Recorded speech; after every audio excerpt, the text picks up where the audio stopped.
You ever notice how life has a way of circling back? You can wake up in a new year with new goals and better intentions and still find yourself staring at the same emotional landscape you swore you'd left behind. The same type of partner, the same arguments, the same inner collapse at the same invisible trigger. And you sit there wondering, almost embarrassed to admit it out loud, how am I here again? It's not stupidity, and it's not self-sabotage in the shallow pop psychology sense. It's deeper, more ancient. Your psyche doesn't loop because you're weak. It loops because it is determined to finish what you have left undone. A wound that was never met will always request another meeting. Painful cycles are not evidence of failure. They are evidence of an unfinished psychological contract you made long before you understood the cost. Jung once said, the psyche behaves with purpose, not accident, and because most men do not understand their own depths, purpose feels like punishment, but it isn't. It is a recall notice from your soul, a summons to maturity, a door you keep passing because the room on the other side asks more of you than survival. So today we speak to the man who is tired of reliving the same heartbreak, the same disappointment, the same hollow victories, the same quiet rage, the same numbness disguised as independence, the same cycles that feel like life mocking your growth.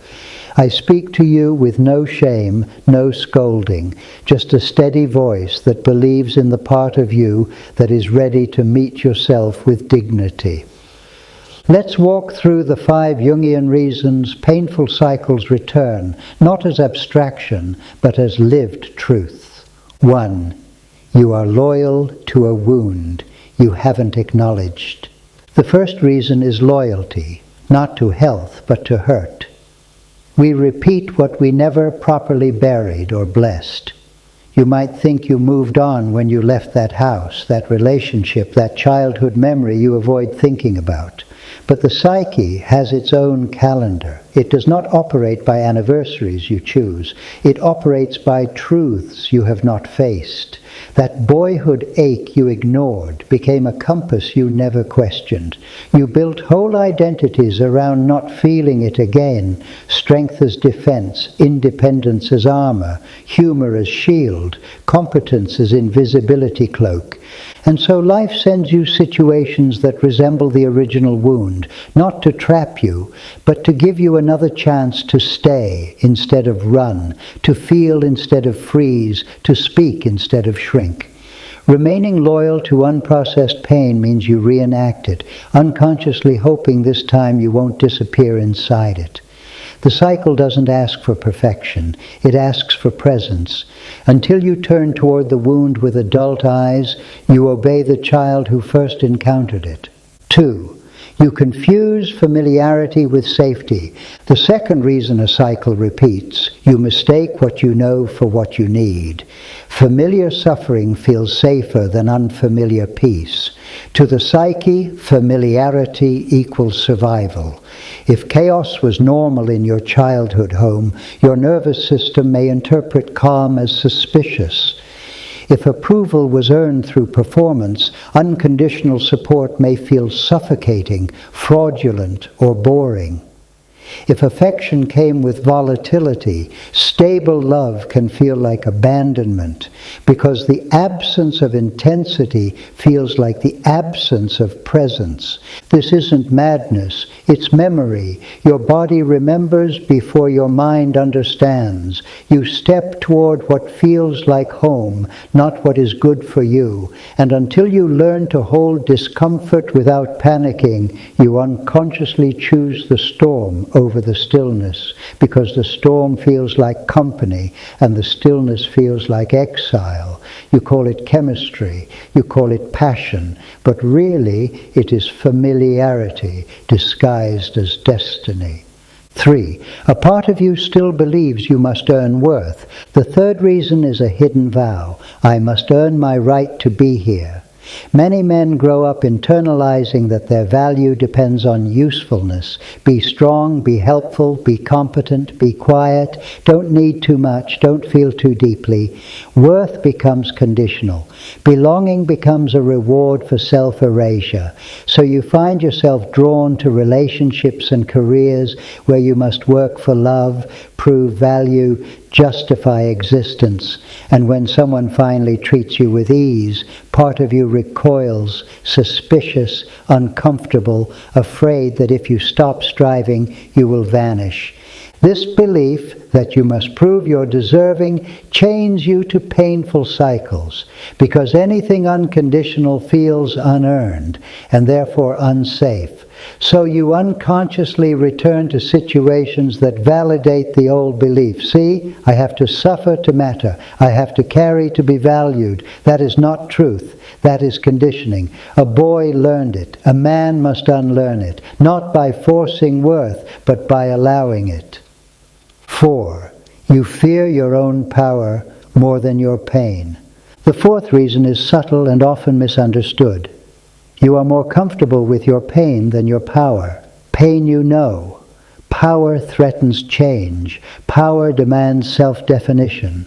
Pain keeps you anchored to familiar identity. Power invites expansion you do not yet trust yourself to handle. Many men talk about wanting strength, clarity, agency, but unconsciously they fear what will be asked of them once they claim it.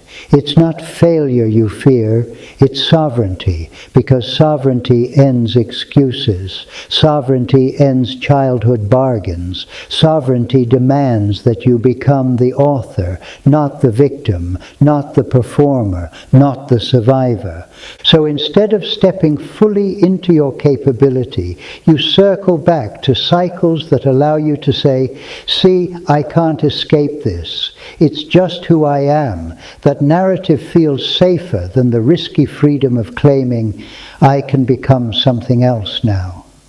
In truth, you are capable of far more than the story you inherited.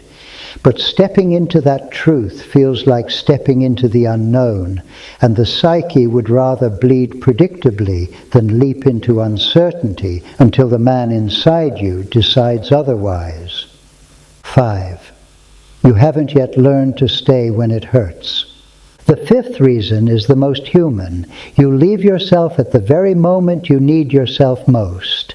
Cycles repeat not because the world is cruel, but because in the moment of emotional heat, the argument, the shame spike, the disappointment, the fear, you abandon your own center.